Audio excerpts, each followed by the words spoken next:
आप देख रहे हैं जय भारत टीवी। पिछड़ा वर्ग आयोग के पूर्व अध्यक्ष अशोक वर्मा हमारे साथ हैं। मामला बेहद दिलचस्प है। देहरादून में मलिन बस्तियों से जुड़ा मुद्दा है। सरकार ने, निगम ने जो शपथ पत्र लिया मलिन बस्तियों से, उसमें एक ऐसी लाइन लिख दी गई जो शायद लोकतंत्र और संविधान के रहते हुए पूरी तरह से गलत थी। सर, ये शर्त रख दी गई कि कोई व्यक्ति कोर्ट नहीं जा सकता। ये मामला क्या है? ये तो बेहद ही दिलचस्प लग रहा है। हाँ, देखिए, और मुझे लगता है ये भारतवर्ष का पहला मामला ना हो कहीं। काबिल अधिकारियों की टीम ने उसमें एक लाइन ये डाल दी कि कोई भी व्यक्ति ये न्यायालय नहीं जाएगा, ये शपथ पत्र में हमको लिख के दे। This is most objectionable.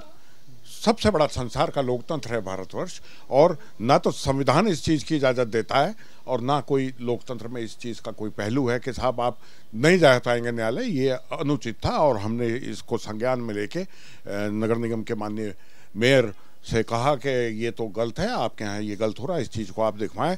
ये संविधान इस चीज़ की इजाज़त नहीं देता, ये आपके अधिकारों का हनन है ये आम आदमी के। तो उन्होंने तुरंत उस पर संज्ञान लिया और कल उन्होंने एक बैठक की। हमारे तमाम पार्षदों ने, पूर्व पार्षदों ने, महबूब कपूर, दीप सिंह चौहान, इन सब ने हमको कहा कि भाई साहब ऐसे तो मलिन बस्ती वाले क्या करेंगे। एक न्याय का मंदिर तो सबके लिए होता है, एक आस की जगह है वो, जहाँ आदमी सबसे अंत में जाया करता है। मेयर ने, खैर मुझे इस बात की खुशी है कि मेयर ने उसमें संज्ञान लिया और तुरंत कल बैठक करके मुख्य नगर अधिकारी वगैरह सब उसमें मौजूद थे और उस क्लॉज को हटाने की एक उन्होंने तय कर दिया है। वो क्लॉज हटाया जा रहा है शपथ पत्र की पत्रावली से। शपथ पत्र जो था सर, वो मलिन बस्तियों का तो एक मसला रहा ही है। हालांकि उसमें कैप अभी है, लेकिन कोर्ट के तो ऑर्डर है ही नदियों से 100 मीटर के दायरे वाला। उस मसले को लेकर अब आगे क्या होने जा रहा है? क्या मलिन बस्तियां अपनी जगह रहने वाली हैं या वो हटेंगी? क्या स्थिति है? लोगों के मन में इसको लेकर बड़ा उहापोह। हाँ, ये एक भय मलिन बस्तियों में सदैव से, अभी नहीं, कोर्ट ने इंटरवीन तो अब किया है शायद, लेकिन ये शुरुआती दौर से ऐसा है कि मलिन बस्तियों के लोगों को भय बना रहता है। उनके सिर पे तलवार लटकी रहती है कि उनका कब क्या होगा।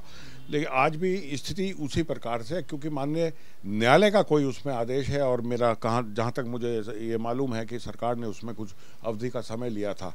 तो सरकार को पैरवी करनी चाहिए कि लोग बेघरबार ना हो, और हों तो उनके बसाने की योजना हो, उनको कहीं बसाया जाए, सड़क पे ना छोड़ा जाए।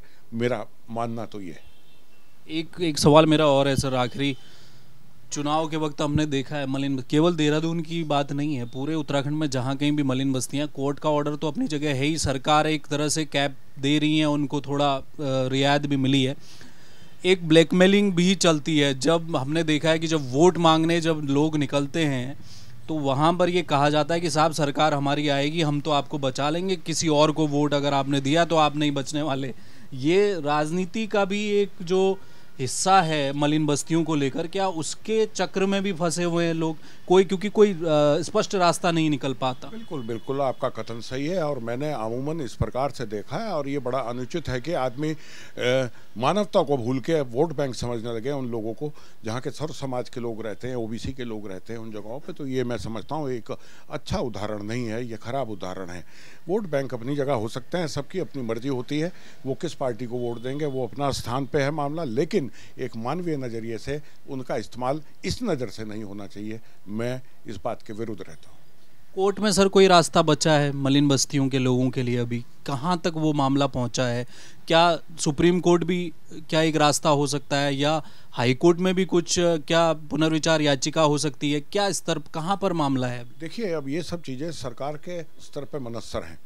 ये गवर्नमेंट को देखना है कि इसको किस रूप से लेना है जो कोर्ट का ऑर्डर है, और क्या उसमें वो व्यवस्था कर पाएंगे, इतनी बड़ी व्यवस्था को कि इतने लोग को जो हटाने की बात होती है समायोजित कहीं और हो पाएंगे या नहीं हटाए जाएंगे। तो सरकार को सोचना पड़ेगा और इसमें सरकार को जल्दी कोई निर्णय लेना चाहिए, क्योंकि वो गरीब तबका है, गरीब लोग हैं, उनके भी बच्चे हैं छोटे छोटे से, तो मानवीय आधार भी कहीं ना कहीं रहता है। जिन्होंने गलत बनाया और या वो कानून बाद में बना रिवर बैंक का, तो ये भी एक अपने आप में बड़ी बात है, सोचने की बात है। बहुत शुक्रिया सर। शुक्रिया आपका, बहुत बहुत धन्यवाद। तो ये थे अशोक वर्मा, पिछड़ा वर्ग आयोग के पूर्व अध्यक्ष। उत्तराखंड में खासकर देहरादून में मलिन बस्तियों का मुद्दा हमेशा सुर्खियों में रहता है और खासकर चुनाव के वक्त तो और भी सुर्खियों में रहता है। इस बीच नगर निगम से जो शपथ पत्र लिए गए मलिन बस्तियों से, उसमें एक शर्त ये रख दी गई कि मलिन बस्ती का कोई भी व्यक्ति किसी मामले को लेकर कोर्ट में नहीं जा सकता। तो वो अपने आप में एक संवैधानिक राइट को ख़त्म करने जैसी वो लाइन थी। हालांकि ये बताया गया है कि नगर निगम उस क्लॉज को अब हटा रहा है और आने वाले समय में मलिन बस्तियों के लिए सरकार ठोस पैरवी भी करे, कोई व्यवस्था करे। अगर एक्ट बनाने की ज़रूरत पड़ती है तो एक्ट बनाया जाए, क्योंकि मलिन बस्ती में रह रहे लोग सालों से रह रहे हैं और उनका कम से कम राजनीतिकरण नहीं करना चाहिए। ये बड़ी बात है। कैमरामैन मयूर उपाध्याय के साथ हेम भट्ट, जय भारत टीवी।